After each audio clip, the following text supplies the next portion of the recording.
Today's guest is Dr. Jitesh Sharma in India. After successfully completing his BHMS and MD in homeopathy, Dr. Jitesh underwent extensive training under homeopaths such as Professor George Vithoulkas, as well as 35 eminent teachers around the world. He has presented various papers at international conferences, as well as presenting many clinical workshops and training young homeopaths at his homeopathic hospital. His passion for teaching has led him to conduct online and offline workshops on Materia Medica lectures, and he has conducted more than 80 workshops online and taught around 300 Materia Medica remedies online as well. Dr. Jitesh runs a homeopathic hospital, which is located in Odisha, and it's the state's first private homeopathic hospital. It has 30 beds for inpatients, and the outpatient facility sees 90 to 100 patients daily. You can learn more about his hospital and successful cases at www.jdshospital.com or check out his YouTube channel at www.youtube.com/JDS Hospital. Thanks for listening. Welcome to the Homeopathy Hangout, where we discuss all things homeopathy from around the world. And now my mum and your host, Eugenie Kruger. Hello, homies, and a very warm welcome to Homeopathy Hangout.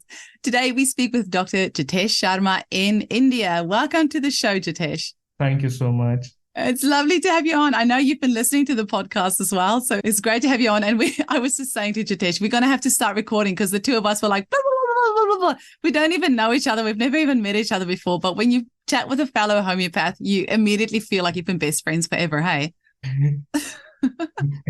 True. Definitely, that's what happened.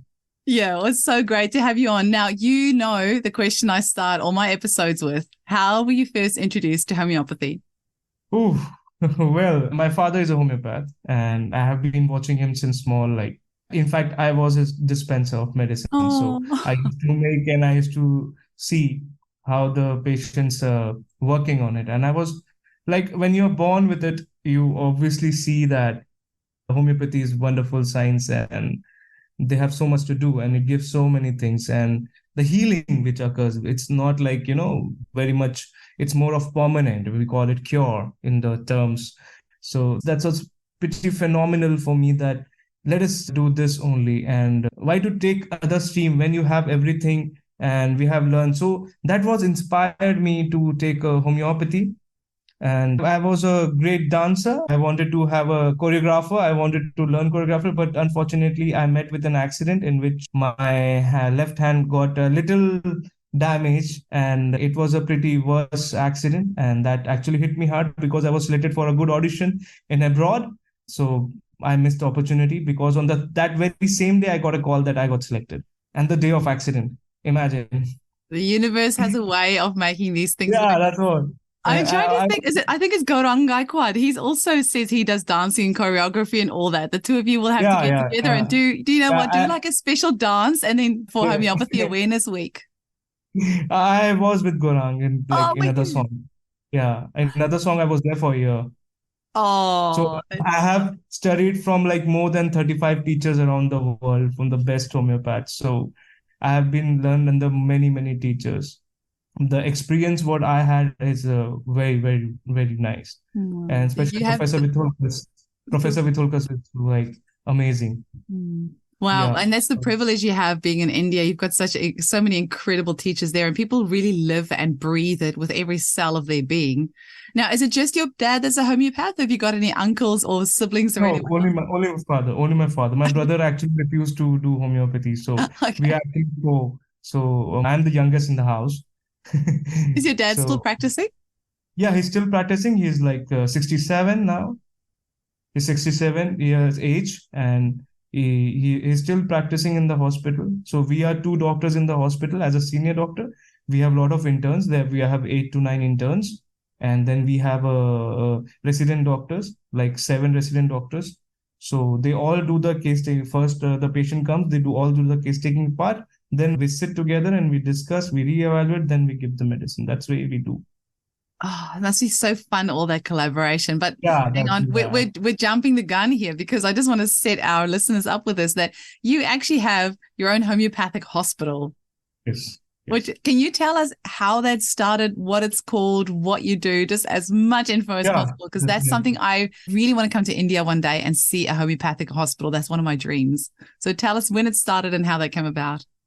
Yeah, it started around like 2014. Like my father really wanted to see what happened. He told me, we sat together and we had an idea like if a homeopath has a in India, I'm talking about in India, not in the abroad, because abroad the working style is totally different. But what happens in India because of the mindset? Because as you know the history of India, how homeopathy evolved in India from very, very small clinics, right? So my father had also very small clinic, like I would say only a 200 square feet.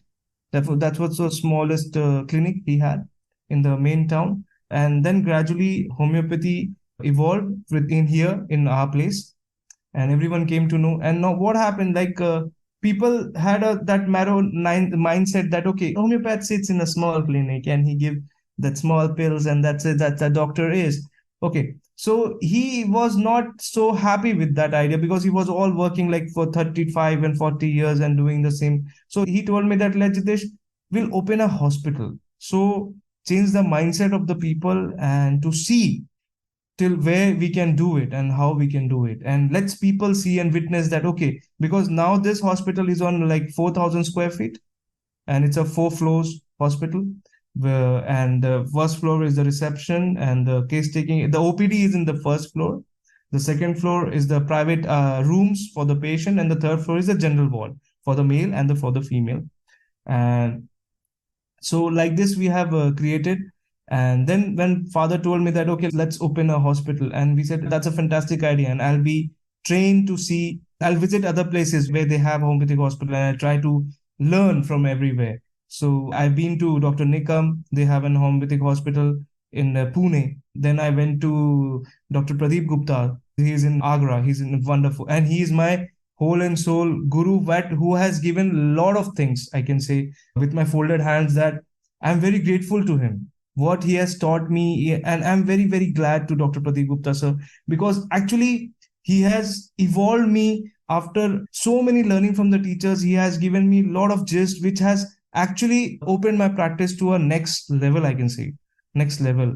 And especially with this acute cases, chronic cases, and the way. So I got inspired by learning from so many teachers, because, you learn from so many teachers, but nobody thinks about, okay, admitting the patient and, keeping on top of your head all the time and just watching them again and again and see that whether your medicine is working or not. Every day have a round. So there are very, very few homeopaths around the world who actually take up this, and that, okay, we will keep the patient with you. And the difference was that we never use saline. We don't use saline. We don't give any modern medicine, allopathic medicine. It's just that pure homeopathic, and we follow water dose concept as per followed by Master Hahnemann. In like he already said that in 272 aphorism, also in 246 footnote. So we follow 6th edition of Organon very, very meticulously, because Hahnemann has gifted the beautiful science. And wherever I studied, let me share you this experience. Wherever I studied, everybody had their own small ideas, and I connected all the dots everywhere. Wherever I was weak, I took that from that master, from this master, from that master. So this all combination has actually helped me to understand more better way to give medicine to the patient. So I have all the approaches, right? But I saw that many of the things can come to narrow down when you be very much open to listen what patient is saying, rather than just working on the back of the mind. And okay, as soon as he starts speaking, you'll see, okay, this is like pulsatilla, this is like natramur, and this should not happen. So I remember Professor Vitulkas told me that in the class, he said that whenever you think of multiple remedies, you put a paper and you note down everything, and at last you confirm the remedies if you want to look out for. That was a beautiful art. And because I feel this is genuine problem of everyone who has read a lot of remedies. And I have I am a MD, doctorate of medicine in Materia Medica. So in medicines is like core in my core. So I just keep on run from A to Z everything whenever patient says anything. So yeah. I have been very, very meticulous that let us, and we have on the clinic, we have kept like speak and listen. So listen is from my side and speak is from patient side. So just don't get distracted that, okay, patient is saying, just listen, then you figure out. So we have a very strong protocol of follow. I have more of Bonninghausen and Boger approach, more of, because as Bonninghausen was a closest friend of Hahnemann, and recently in Hahnemann's birthday, 268th birthday this year, I was in Germany in his house, and I was invited as a speaker. That's pretty cool. So, yeah, I shared my cases, and it was a wonderful experience to witness places where Master Hahnemann. Oh. It is Mecca for me. Like, Yeah. I think for everybody, it's for everyone. Like, it's a Mecca of homeopathy. When you visit Meissen, you visit Germany, and you go to the places where Hahnemann went to. In Coethen, where he stayed for long, like almost 14 years, he was there. But one thing very interestingly, I want to share what I saw. Wherever Hahnemann's house was, there was nearby a church. That's true, nearby church. And I believe there has some connection with his church because of the bell or with the timing, because I think there must be some connection, because I felt that why Hahnemann lived always near a church. There has to be some reasons if he has living near the church. So it was very, very, very beautiful experience what I had in Hahnemann's house, seeing his chair and seeing his all, even the medicine box. He has so many medicines that he used to give. So it was a wonderful experience of my visit with Hahnemann's house. And I believe every homeopath in this world should go and just visit and see what that man was. I believe he was a great scientist. For me, he's not like a doctor. He was a great scientist because he has predicted everything. The Meisels, what we call like bacteriology, he invented everything. He worked so hard to give us so beautiful science as a gift for humanity. And I feel pity, like many doctors have been being. That's why I was telling this, because I have seen many practitioners still getting stick with organ third edition, fourth edition, fifth edition, but they're not following the latest, because in 246, in aphorism of 246 footnote, Dr. Hahnemann clearly wrote that this is my most altered, perfected method. What he discovered, especially LM potency, regarding LM potency. It's very pity that many in the whole world, very few LM practitioners are there. And what we have witnessed from LM is magical. Like, I have a case which I'm going to present soon. I gave LM, and that 50 cyst got resolved in 8 days. Ovarian cyst, right? And she was getting operated in 9 days. Can you imagine? 9 days, 50.5 cyst of right ovarian hemorrhagic cyst, it was called. So and also as so 50 millimeter, 5 centimeter cyst resolved in 9 days. Cyst. That's impressive. Yes. And that too only LM, and she was in acute pain, acute burning pain on the right side. And we gave, and I myself didn't expected that, okay, in 9 days it can eliminate, because I had an experience earlier when I was evolving at that time, that at least it will take 1 or 2 months or 3 months to get resolved, right? And when I saw the reports from the same radiologist, and he called me up and he said, "What are you doing? I'll send more patients. How are you doing it?" I said, "It's just a holistic science, and we treat based on the symptoms what the patient's saying. That's it. We are more considering as a knowledge of disease. Definitely we consider knowledge of disease, but we, in the perspective of prescription, we more take what the patient is saying. And what's the difference?" So that girl has a lot of jealousy and everything. So I hope you got the remedy, what I gave. Right-sided and with a lot of jealousy with siblings, I gave Epis. That's amazing. And in LM, and do you always just start with one, or do you start with always one. Always one. Like okay. that, my guru, Dr. Pradeep Gupta sir, my master, he gave me a beautiful example. When you walk the stairs, do you jump second or third, or you walk from the first step? I said from the first step. So why you follow LM from 0 by 2, 3, 4, 5, 7, 8? Always start from the first. Then you gradually increase. Also, for the cup methods, what the Hahnemann has said, the 5-cup method, I believe it has worked wonderfully. And also the olfaction method for the patients. It is amazing. You have to just prepare the medicine and give, especially hypochondriac and oversensitive patients, if you give in olfaction method, it is miraculous. You can see homeopathy working so, like, I believe in nanoseconds, patient will tell you that, yes, I'm feeling better. That's all you're sitting in the chair for, right? Just to listen and getting peace. Okay, I did my best, and the patient's telling that, okay, I'm fine. That's all we need. We need a good sleep. Like in my early days, what happened, like still sometimes, like in the cases where we struggle, I keep on thinking about it, overthinking all day. Okay, what we have. I think it might be happening with you as well. I think every homeopath that had the feeling that, okay, we tried our best, and okay, what should be done? We should see in a different angle of the same case, and we should. This happens with me a lot. Like when I used to struggle, like thinking, okay, what remedy I can give to that person, and he would have been just get fine as soon as possible. What medicine? What medicine? But I have believed that if the patient is with you, and especially in the IPD, in the admit patient, you will have to think all day to get him better. So I believe it's kind of pressure in you that actually helps you to be a better homeopath. Because you will really work hard when the patient is with you all the time, and you will visiting him, and he keeps on telling, okay, I'm better now, I'm not better, I'm better now, I'm not better. So if he's not better, you will still work out more and more because he's on top of your head all time. Exactly. So they're in your face. You can't get away from it. Yeah. Because I'm just trying to, with your hospital, so you've got the 4 floors. The bottom one is the outpatient and the admin. And then the other ones, but you don't have any pharmaceutical medication at all that you administer? I have a pharmacy. I have the pharmacy on the same floor of the OPD. And homeopathic pharmacy or conventional or both? No, it's purely homeopathic pharmacy. Okay. Wow. And that too, we don't give biochemics. We don't give mother tinctures. It's only pure potentized medicines. As 7 cardinal principles, that Dr. Hahnemann has clearly said that which thing is dynamic and potentized, only that thing is homeopathy. So even if I have to use, like many of the times, many people use Berberis vulgaris Q.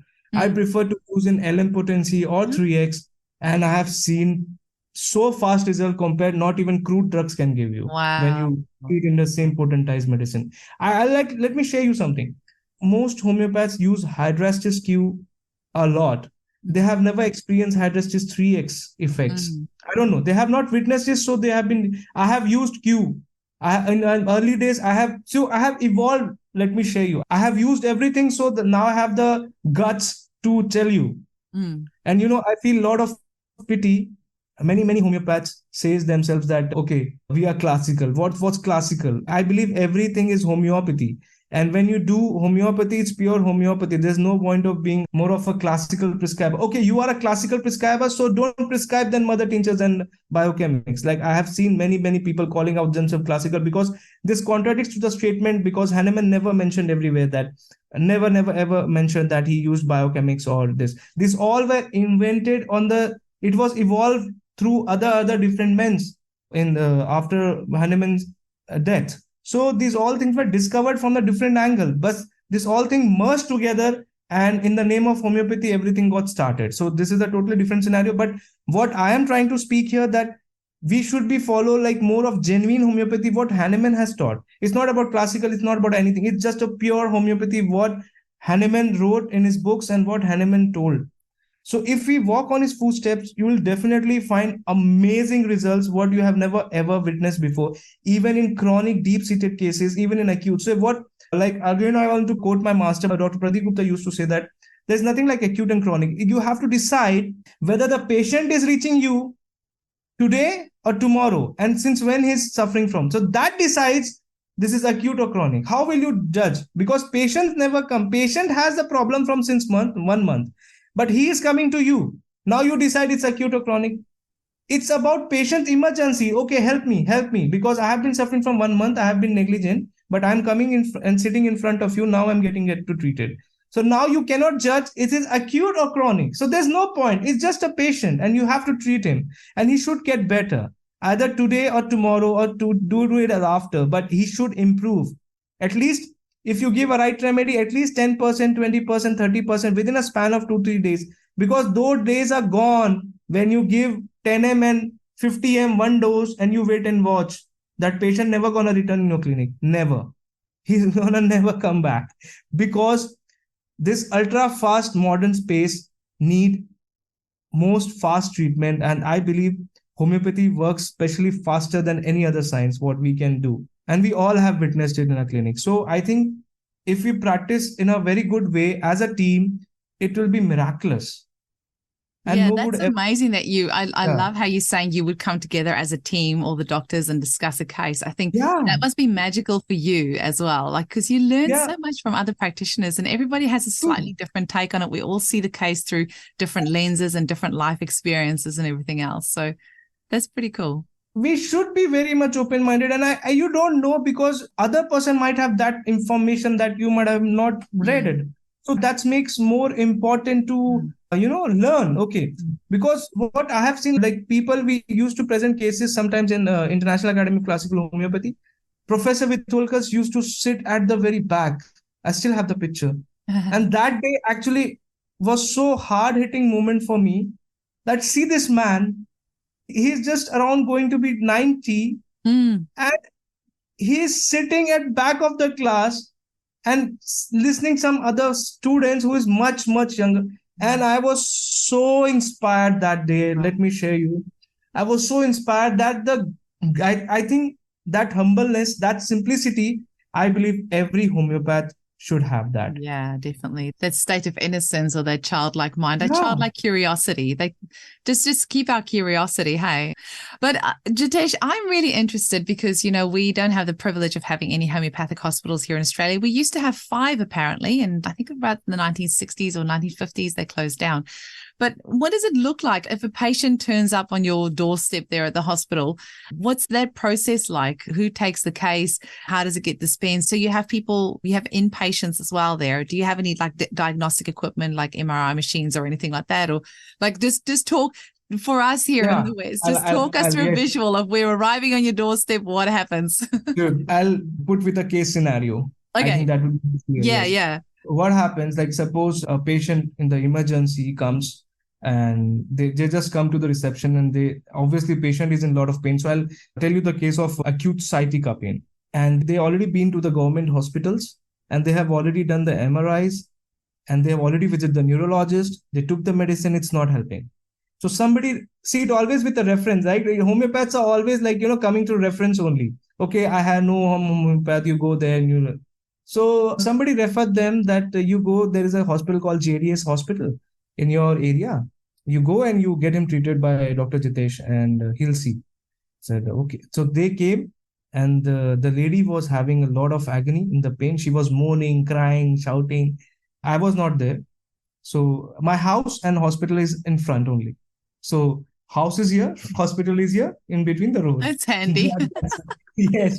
So we took the plot in front of a house only. So it will be more convenient to manage both the things. Great. So in the house, I was there in the house, and I got a call of my intern, the junior assistant, and he said that, sir, there's a case of sciatica. It has been referred, and they have been so much pain, the ladies. I told, okay, you do the case taking, you find the location, sensation, modalities, and concomitant, and then we think about what to give. So she sent me a recording video that she is behaving like this. So we were more into observation, more that what the patient is doing during the pain. So during the pain, she just removed the curtain where she was lying in the reception area. She tried to remove the curtain. She wanted the light.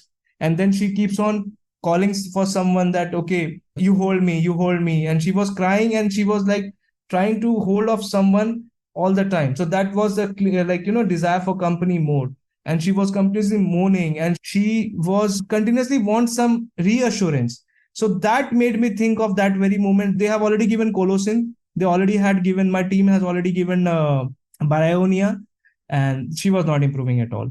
So I again told that, okay, you observe. And then I told them to give Pulsatilla because of this nature, moaning, and they want something, reassurance. And again, then, because as soon as you say, okay, you're getting better, you'll get better, you'll get better, she gets normal down. As soon as you don't say anything, so this particular behavior taught to me that let us give Pulsatilla because of this. And we gave Pulsatilla, and in LM Potency, let me tell you, in LM Potency, within 20 minutes, she was walking on her feet. Wow. And she was bedridden since 1 week. Wow. And we had all the clinical evidence. It's really hard to kind of comprehend Yeah. that. So I have all the clinical evidence and the videos. So we took her admit, and we admitted for only for 2 to 3 days. And I left her on Pulsatilla 0/3. She's absolutely better till now. She has no relapses till now. and she has a cervical, she has in MRI, it has been clearly written of disc bulgings of L4 and L5. So if you run through that, you will miss the essence of the patient. So okay, we know the intensity, we have the knowledge of disease. Okay, there is a lumbar discompression in our body. So you advise them to take supplements of vitamin D. That's very essential, because in India, I believe we have so much of vegetarians, so we don't expose to sun. We have a problem with vitamin D and vitamin B12 deficiency for sure. And let me share you, like whoever is taking more of modern medicine, especially in diabetics, they are taking of more of a glimepiride and everything. They definitely have neuropathies develop, because I think there is a paper also that whoever takes glimepiride, the B12 levels go down. So they keep on complaining of lot of tingling and numbness in the soles. So you need to evaluate the things. And also due to B12 deficiency, they keep on coming of that tingling and the sensation. So it is very, very essential to advise them SIF supplement. So supplement, if you consider that this is not modern medicine or this is not homeopathy, supplement in supplement. Hahnemann has clearly said that something, and diet and nutrition has to be, given. And this part comes to the supplements, is supplement, is not homeopathy. And I believe very offended when people have abused medicine and they say that, okay, this contains vitamin B12. You give this homeopathic medicine, this gives B12. This is utter nonsense. Do you mean if they were to give a vitamin D supplement, or do you mean like vitamin D in homeopathic potency? No. If you're giving vitamin D in potency, is only in those cases where there is something issues with parathyroid hormones and everything. That is a separate thing of giving vitamin D. Okay. But this will be more of tautopathy if you give it. But this role comes only in the cases where even after taking a supplement of vitamin D3, the patient is not absorbing it. Then you think of vitamin D as a potentized medicine. Then you think. So there is an approach of doing this. I just have to tell you that while you're chatting, I just had a look in Radar Opus, because I was just thinking, I have never heard of pulsatilla being used for sciatica. And I'm just checking here. There's 237 medicines, and it was a left-sided pulsatilla. But it's not in like bold. It's italics, but it's not one of the main ones. So that's really... It was a left-sided sciatica pain. Oh, okay. It was a left-sided sciatica. If you find left-sided, you will definitely get pulsatilla, but very small way. Yeah, here we go. It was more of, that's what I observed. When you see in the clinic, that's why we have always kept the chair at a distance. Yeah. You should have that vision to see. If the tall stoop shoulder comes, whatever might be the complaint. Yeah. We ask things, we take the case history, and we find if anything is desired colds and he loves cold, we'll straight away give phosphorus. Yeah. That is the first prescription on base. And now if somebody is coming and sitting in the chair like this, then like this, you see this is the pulsatilla behavior as well. Because of the tilting and the shifting, they want something to be lied out like this. This one. And how lachesis will sit? Lachesis will be like this. This observation has to be, not all patients can do this, but yes, you should have that vision to observe the patient first. Observe, and listen what he's saying. If lycopodium comes, he'll be like sitting like this. It's so true, because I'm even like, if you look at sciatica left, there is 69 remedies, and phosphorus is main indicated. But pulsatilla is just in plain type. It's not even in bold type. So it just shows you like that observational skill is so important. Yeah, that's the main thing in prescription. I believe observation can help you out in a very, very good way. What the patient is telling you. When like patient is coming with a headache and you just doing like this because he cannot like this. So you observe this intensity, what he's trying to do. And then you can decide, okay, belladonna you have to give for the headache. So that way you have to think. And I believe few books have actually changed me a lot. And they are all females writers. Believe me, they were the top homeopaths, I believe, in the world, like Dr. Marguerite Blackie, Elizabeth Hubbard, Dorothy Shepard. And I am a big fan of them, and especially Donald Forbister. They have actually worked very hard. The Borland, Donald Forbister, Marguerite Blackie. Because Marguerite Blackie wrote everything so simple, and Catherine Coulter also. But Catherine Coulter only the Portrait of Medicine, Portrait of Homeopathic Materia Medica. That's a wonderful book, I believe, every homeopath. So we have a problem actually. What happens now? They have so many things in worldwide spread. But when you try to get the good books, it is very difficult to reach. In India, now that Marguerite Blackie book is cost around 15,000. Who will buy? You tell me. Oh, I wonder 15,000. what that's in dollars. Yeah. Yeah, it is cheap. It is cheap abroad. But in India, the problem is nobody knows much about good books. That's a problem. And I believe there have been so much beautiful books, and the true books, I would say, true books, not the derivatives. I like more of originality work, what they have experienced in their practice. So what Dr. Marguerite Blackie told. So I read Calcarea hypophos through her. Herself had arthritis, and she used Calcarea hypophos 6 for her stiffness of arms and hands. And she was not able to lift it. And by Calcarea hypophos 6, she got absolutely well for arthritis of her hands, especially. So in arthritis, or especially hands and arms, lot of stiffness, lot of heaviness, you cannot lift. I gave to a patient for Calcarea hypophos, and it did magic.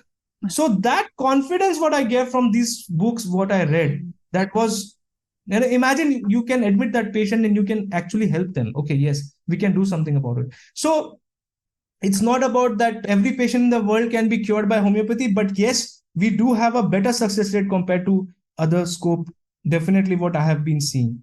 And regarding this pulsatile, let me share you another case. Acute case came.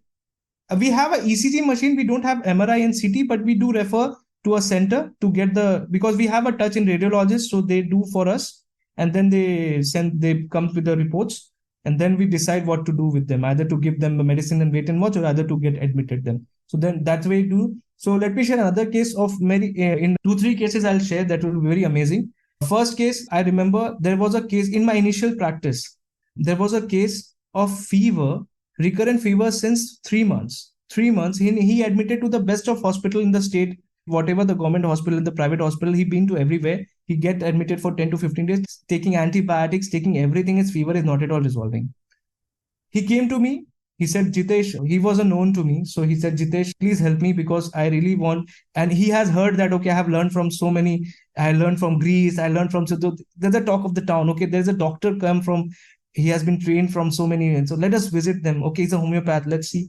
So by the name and fame, he came to me and he said that, Jitesh, I'm suffering from fever and I have this dada and I have 100 and 300 and 4. And he came with, on the drip, on the cannula, with the drip, with the saline bottle. He came to me and he was like, okay. I said, okay, what had happened? Tell me. He said that I took a bath 3 months back in a water park. And after very next day, I started a fever.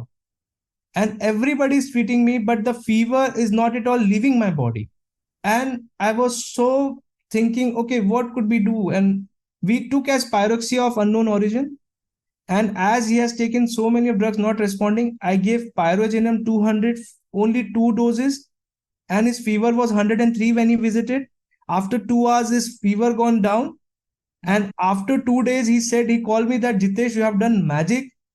I have been no relapse of fever. I'm so happy that I came to you. And that guy is absolutely well. And he sent it. And Pyrogen LM1? I gave 200 potency. No, so. Okay. 200. Okay. Oh, interesting. Just those 2. So you said only 2 doses. He was at a park. Was he at a park? Yeah, water park. Water park. Okay. He took a bath. He visited a water park and he got infected somehow. And then, that was so amazing for me that, okay, Pyrogenium has such a great sphere of action, because especially for PU, when you don't understand that what is the origin, you don't have chills, heat, sweat, you don't understand the pattern of the fevers. And so only the thing was that pyrexia of unknown origin, I prescribed Pyrogenium, and he gave me so many patients. I would like to tell you, he gave me so many patients after that. And the next case I would like to speak about in acute pain, especially left-sided, radiating to hands. And when you get this, you feel like, okay, he might be having angina and everything. There was a lady, he came with acute pain and she cannot even lift the hand also. They have so much of pain. I said, okay, let's do it. And my team gave her more of Macphos. A game of the pressure was better. By pressure, she was feeling much better. So they gave also Colosin, they gave Bryonia, didn't help.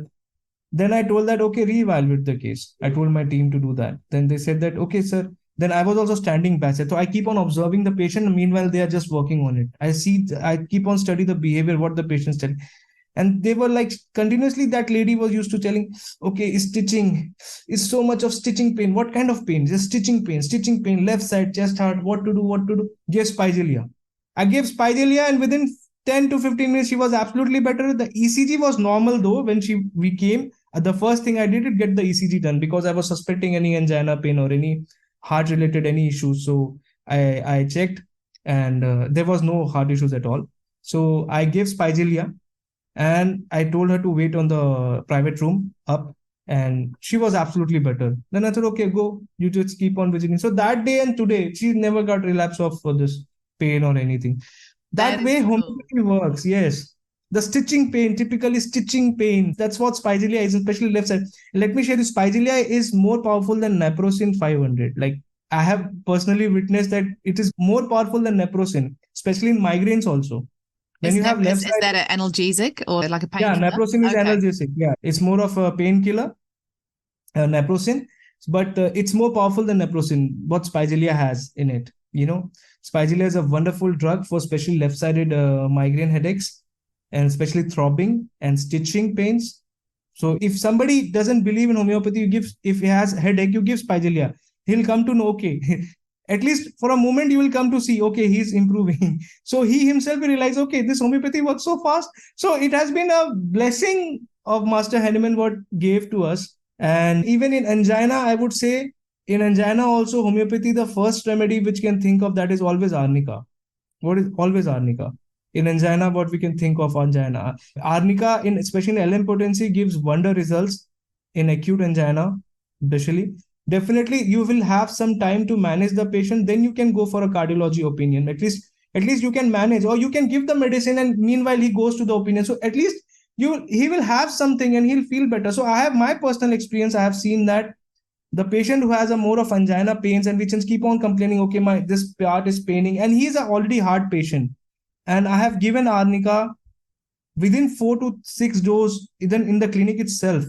They felt absolutely amazing. And this is not I'm telling on the just a fluke. Okay, till now in my clinic, I have a constant follow up of 3 to 4 months. They have never, and in fact, their EF levels also from 35 it went down to 55. Imagine ejection fraction also. So this is all depends on how you see. And then you have for arnica, you must see, you have to examine the parts when the patient comes. So this is hot, this is nose is cold, this chin is cold. Then you go down, okay, this is cold. You examine hands, this is cold. Only one part is hot. So this alternation of hot and cold leads to straight away think of arnica That is easily. interesting. I did not know that about arnica. So are you saying the forehead will be hot, but you go down and the Hot. rest is cold? Yeah, when you Oh, examine the I nose, didn't it know will be that. cold. And then you examine hands and feet. So that way it is examined. So it's more of a Okay. personal examination to the patient, what to do. And like Sina, when you meet Sina baby, he will never, tell me, give me a hand, give me a handshake, give me a handshake. He will never handshake you. When you're confirming this. So Interesting. meanwhile, at the back of the mind, you're trying to confirm the remedy. So you have to be very vigilant that how Mm, to do it in mm. front of your eyes. How do you actually get the picture without the patient knowing even about it? Absolutely. I've got a couple of remedies that I've got little tricks like lachesis when you get them to stick the tongue out. It always quivers. I don't know if I've ever Yeah, given you. true, true, Yeah, true, true, always, true. hey. Yeah, that's And true. it's really funny the first time you see it. I just remember reading in the Materia Medica about the quivering tongue. And a few years ago, I felt a little bit silly, but I said to my client, can you stick your tongue out for me? And I was like, oh, like I felt so bad asking them. And they stuck it out and went like this. And I'm like, oh my gosh. And then every time since, like, that's my confirming symptom. That's way it is, if you examine syphilinum, if you want to see syphilinum, you will see all the people has a asymmetrical, like in syphilinum, it has been written asymmetrical, something would be not in proper shape, which is asymmetrical, either face, the jaw. So even if you examine their arc, right, in the arc, there will be a high arc. That confirms a syphilitic picture when they have a high arc inside. That's interesting because just before you started recording, I was looking at myself on the camera. I'm like, I'm very asymmetrical. Like I'm just looking at this and I've got a very high palate. So I might have to take a dose of syphilinum. I'm usually more a tubercular girl, but I might have a syphilitic Yeah. layer in there somewhere. Okay. There was a doctor called Dr. S.P. Day. He was an Indian homeopath. He was a direct student of Fobister. So we gone through the works of Dr. S.P. Day a lot, and we saw, and from reading S.P. Day, I reached to Fobister. So I started exploring it more of. So when I learned this about this all remedies and the works of nosodes, and I thought that we have such a beautiful science of Sarcos and nosodes. We are just not well equipped enough or you can say due to lack of remedies also, and due to lack of knowledge also, we don't think that spontaneously, okay, this case is not cracking up, let us think of nosode or that very case. And so if you're struggling with a case and which is not improving, you start finding something better remedy to it. And nosodes always come to the rescue. Always. I Always love come to the rescue. nosodes. I do love them. Yeah. Yeah, I heard somebody said to me the other day, there was actually an Indian homeopath that said to her, you use tuberculinum like gold, like you only use it very sparingly and only now and again. I'm like, I don't agree That's with the it. problem. That's the problem. Because see, who told? Some student, some Yes. doctor told that don't use syphilinum in that. But where is the evidence? And Yeah. when it has been written that you can use, see what is happening here. Someone said that they has been following since years. But we have a lot of stuff like that in homeopathy. We have loads of Chinese whispers and loads of just somebody hears something somewhere and then they take it as gospel. And it really annoys me. I wish we could stop that. That's why we should learn from the sources which is originally done, rather than learning from someone who has just an experience of little bit. Because he will just see at the tip of the iceberg. But where is the iceberg? Read that iceberg, the complete iceberg, then you will get the picture of it. So that's why it's my good habit or bad habit, I don't know, but whenever I find something, I just get inside deep to it to reach to the sources, that what authentication this guy has to say these lines. That actually makes you more genuine and more confident enough, because then you have the confidence to use it in a clinic, and then you see the result. Okay, then you actually see the results in the clinic. So what happens? Everybody reads everything, but they don't get results in the clinic. This is the reason, because they don't go into the source reading and what is the authentication of that. Once you go through it, then you will definitely get that same type of, when you get that same type of results in the clinic, then you might think, okay, that master is amazing, because whatever he wrote, that is line by line, that is true to the word, and that you have witnessed. Likewise, that's why I admire Bogar, Boning Hussain. Those people have actually created homeopathy in a different level. And after that, see, I'm very reluctant, but let me share you, like most of the people have never ever experienced LM potency because of, I think you have read Homeopathic Love Story of Hahnemann and Melanie. Yes. So the story, everything. And Melanie had that book, Organon 6th edition, and it was not printed for years. Like I think it took like 150 years to get, when she died, then it was converted to French and then English. So this all time-taking process has actually led homeopathy very back. That's why, because Hahnemann wrote it on the very right time, the 6th edition, but it was not on the shelf of the homeopaths till many, many years. It's almost 100. So Kent never experienced it, right? Kent never experienced it, the value of it. And then slowly when the new authors came, and then they read, and especially Pierre Smith, he is gem. And Pierre Smith has actually practiced more of LM potency. And he was a master of it, and he actually showed it all the Hahnemann cases he documented all the Hahnemann cases also of LM potencies and the results, and how so marvelous. I haven't heard his name before. Did you say Pierre Smith? Pierre Smith, yes, Pierre Smith. How do you Art of Case-Taking by Pierre, P-I-E. I think it's Pierre Smith, a P-I-E-R-R-E S-H-I-M DT. Oh, okay, Pierre Smith. So it's from Europe somewhere with a name like that. Yeah, from the Europe. Yeah, from the Europe. Okay, interesting. I haven't heard of So there's a book called Art of Case Taking by Pierre Smith. Okay.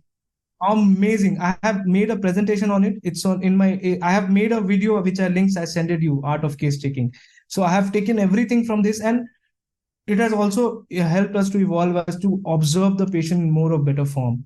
And regarding the LM potencies, that guy had used a lot of LM potencies. Really? Okay. And actually he has gifted a lot of things to homeopathy. So his contribution is very huge. And like I told you, Bogar, Boning Hussain, and Pierre Smith, Phobisters, and even Marguerite Blackie.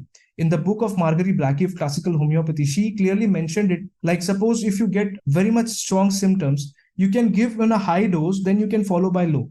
Suppose you get a sciatica. How do I examine sciatica? In Colossian, when the patient comes and I ask his pain. So I ask like this to do the limb. If suppose left-sided is paining, I ask them to do like this and they feel better. Or they ask them to like this, or you fold. You're better or worse? And as soon as they say better, I give Colossian straight away. They are better within few minutes. Oh, that's cool. Yeah. That's amazing.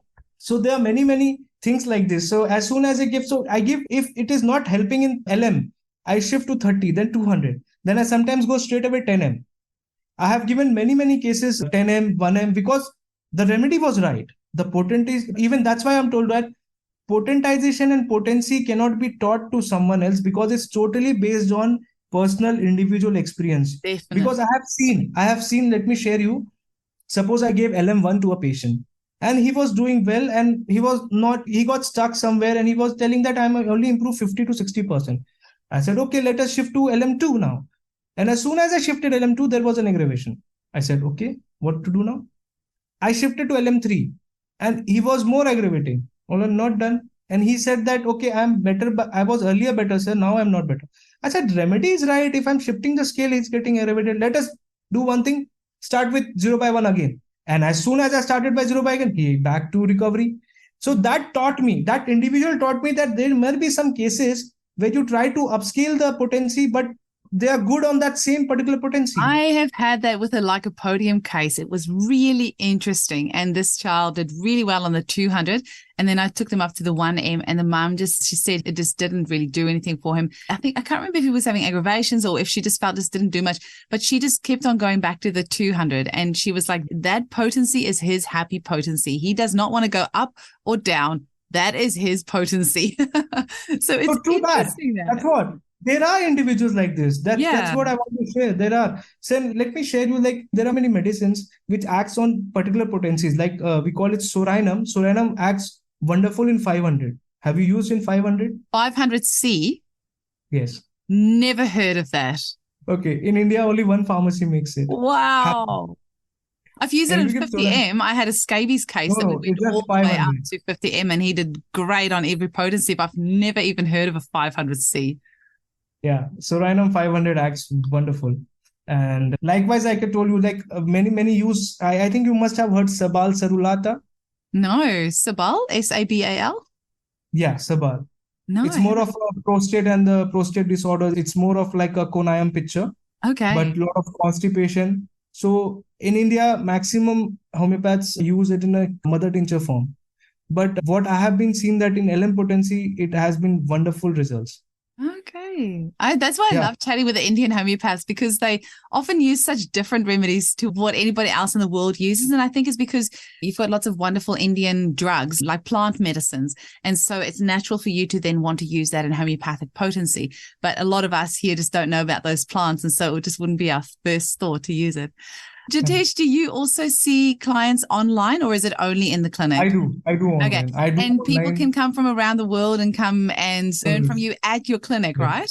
Yeah, at my hospital. Oh, amazing. And I actually have a lot of workshops online. I did the Materia Medica mainly. So I was more focused with the constitutional prescription more, because I have seen that even in vitiligo cases, which was very stubborn, I found wonderful results. And cifalinum is one of the remedy, in vitiligo. It is wonderful. Has actually witnessed so many cases where nothing was working. We gave cifalinum and the case cracked. But definitely we look the high arc also and the hereditary history.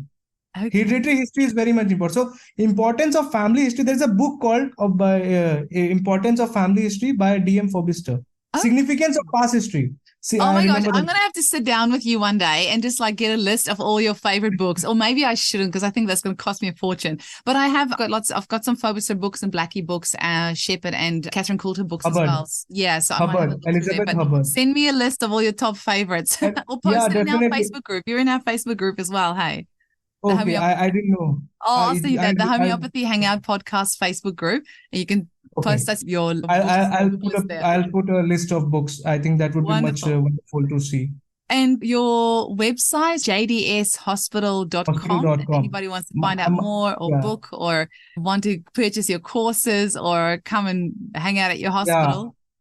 Yeah, definitely. They can read more about the hospital, and my personal website is coming up. It's under construction, and there I'm going to put all the courses which I've conducted on the charge basis. Because I conducted both. I have conducted a lot of free sessions with the links I have already shared with you. You can share in your groups all the links and they can watch, because I have conducted a lot of free sessions. And the paid sessions which I have done from Materia Medica series of SAR code, no code, everything that I have on the charge basis, I have already taught them. So I have all the recorded videos, which I'll gonna put up on my personal website for the teaching purposes to the Oh, I'm homeopath. excited about that. That sounds Yeah. really cool. Amazing. It's been so fun having you on the show, Jitesh. I can tell that we could probably chat for like days. Yeah, it many times. And let me tell you, yesterday only I uploaded like all this, like around 14 episodes of podcast of Homeopathy and Acutes in Oh, my, in Spotify and everything. So Homeopathy and Acutes, there is a podcast of mine. is I that so? finished. Sorry, hang on. You've got your own podcast as well. Yeah, How did I not know this? So it's called Homeopathy and Acutes. yeah, that's it. So homeopathy in acutes or homeopathy and acutes? Homeopathy and Acutes. Roman And acutes. and I'm going to go look it up right away. That is so cool. Wonderful. Good on you.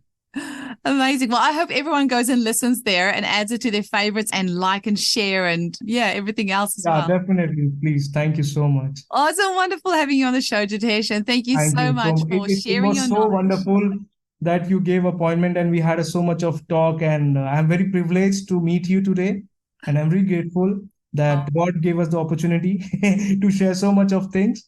And I believe homeopathy makes everyone equal. That's what. Yeah. And like I said before, it feels, it just feels like I've known you forever. Like, we can just chat. I'm sure we can talk for days and we will never run out of things to talk about. True. All the best. Have a wonderful day. Same to you. Thanks.